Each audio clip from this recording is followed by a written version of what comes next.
तर सर्वात मोठी ब्रेकिंग न्यूज आलेली आहे लाडक्या बहिणींनो. लाडक्या बहीण योजनेचा जानेवारी हप्ता 4 ते 5 दिवसात खात्यामध्ये जमा होणार आहे. त्याकरता अधिकृत GR सुद्धा जाहीर झालेला आहे. तर ही संपूर्ण माहिती आपण व्हिडिओमध्ये बघूया. चला तर व्हिडिओ सुरू करूया. 18 फेब्रुवारी 2026 रोजी शासनाने अधिकृत GR प्रसिद्ध केला आहे.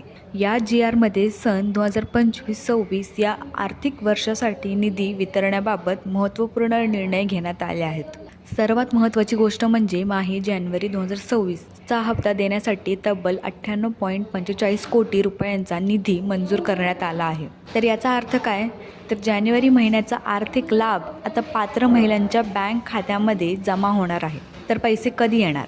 GR प्रसिद्ध झाल्यानंतर साधारण 4 ते 5 दिवसांच्या आत बँक खात्यामध्ये रक्कम जमा होण्याची सुरुवात होईल. महत्त्वाची सूचना: सरकारने स्पष्ट सांगितले आहे की ज्या महिला संजय गांधी निराधार अनुदान योजनेचा लाभ घेत आहेत किंवा श्रावणबाळ सेवा राज्य निवृत्ती योजनेचा लाभ घेत आहेत, त्यांना मुख्यमंत्री माझी लाडकी बहीण योजनेचा लाभ दुसऱ्यांदा मिळणार नाही. म्हणजेच दुहेरी लाभ टाळण्यासाठी शासनाने ही अट लागू केली आहे. तर तुम्ही आता काय केले पाहिजे? तुमचे बँक खाते आधारशी लिंक आहे का ते तपासा. त्यानंतर DBT सक्रिय आहे का ते पहा आणि eKYC पूर्ण आहे का ते खात्री करा. तर हा जो GR आहे तुम्हाला व्हिडिओच्या डिस्क्रिप्शनमध्ये दिलेला आहे, तो नक्की डाउनलोड करून तुम्ही स्वतः माहिती चेक करू शकता. ही महत्त्वाची माहिती सर्व लाडक्या बहिणींना शेअर करा आणि अशाच अधिकृत अपडेटसाठी चॅनलला सबस्क्राईब करायला विसरू नका. धन्यवाद.